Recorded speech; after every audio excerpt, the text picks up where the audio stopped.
What's going on, guys? This is Rob, and this is a new show we're launching here on Geek Culture Explained called the Rumor Roundup, where we do exactly what the name suggests, which is to round up all the rumors, but really also including news and different things like that. And to keep things simple, we're gonna keep stuff confined to the Marvel Cinematic Universe and comic book films. And to start things off, we're not gonna do that, and we're gonna focus on the fact that Chadwick Boseman has had his name attached to Howard University's College of Fine Arts. That's correct, Howard University is changing the name of their College of Fine Arts to the Chadwick A. Boseman College of Fine Arts. And what a fitting tribute here, right? Chadwick Boseman is a former graduate. Howard University is an HBCU, or historically black college or university. This is a really important thing, and it's a significant thing. And I'm glad to see that Chadwick Boseman is still getting some due diligence and a lot of respect throughout the worldwide community following his death. He was a very prolific actor, not just for the role he played in Black Panther, but in the various roles he's played over the course of his career. And to be quite frank with you guys, if he was still with us today, he would probably become one of Hollywood's most prolific actors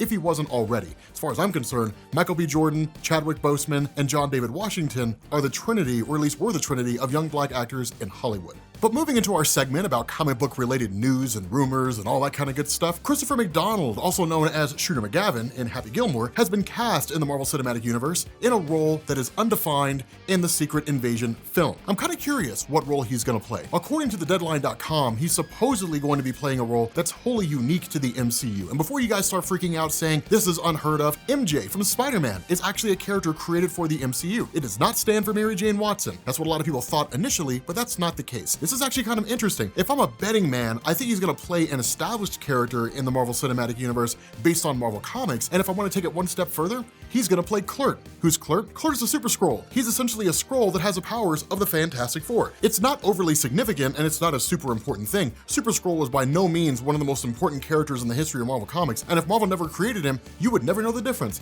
But it would be kind of cool to see a character from the Fantastic Four mythos thrown into the Marvel Cinematic Universe before the Fantastic Four actually appear themselves. It'd be a great way to set the stage for their upcoming appearance in the MCU. So moving on to our first rumor of the video, supposedly, and don't take this as an absolute truth, supposedly, Keanu Reeves is going to be in the Marvel Cinematic Universe. I don't know if that's true, but it sounds cool. And if it really is true, fans have already decided what role they want him to play. They want him to play the one above all. And I can't think of a more fitting role for Keanu Reeves than to play the person who's quite literally God in the entirety of the Marvel multiverse. It's just a perfect role for Keanu Reeves. Plus, he looks the part. If you go back and read Sensational Spider-Man back in the day, the one above all appears. He's a homeless guy, but he appears nonetheless. And he looks exactly the way you would expect Keanu Reeves to look if he were playing the one above all. Our next bit of news here is a really cool one. This is really interesting. Some of you guys might consider it a kind of duh moment, but it's actually one of those things that was up in the air. The Marvel What If series will have Spider-Man centric episodes.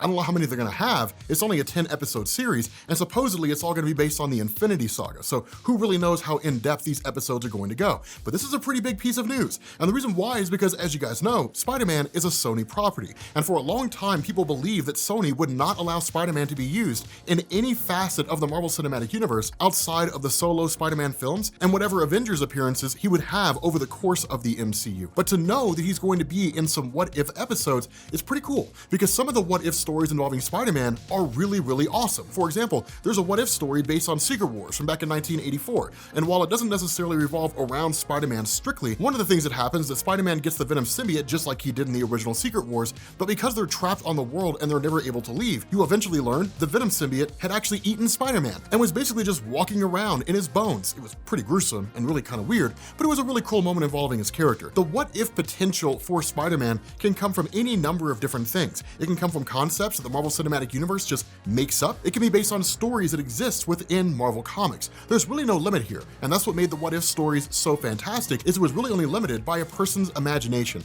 But regardless of what direction they're going to go in, it is good to see that probably the most popular character in the history of Marvel Comics is going to have an appearance among the roster and episodes of the characters that we're going to see over the course of the 10 episode series. So a little bit of bad news for all you guys who are looking forward to Doctor Strange 2. According to Michael Walden, the writer of the film, there is no connection between Loki and Doctor Strange 2. I know it's a little bit disappointing. It would be cool if there was. One of the things that's been established recently on behalf of Loki is everything that the Time Variance Authority will show us is more or less etched in stone, except not really, because you can change the timeline. I believe that what we're going to see in Loki is going to be more of, these are the things things that could happen, and whether or not they do depend on how much you guys talk about it on social media. I have no idea if that's going to be the case, but that's usually what Marvel Comics does. There's no reason to believe the Marvel Cinematic Universe would do anything different. But for those individuals out there who were looking for a strong connection between Loki and Doctor Strange 2, the idea that Loki might lead directly into Doctor Strange in the same way that WandaVision will lead into that film, sorry to disappoint, that's apparently not the case. But not all hope is lost. It could be Michael Waldron's just lying his ass off. We've seen that happen before in the Marvel Cinematic Universe.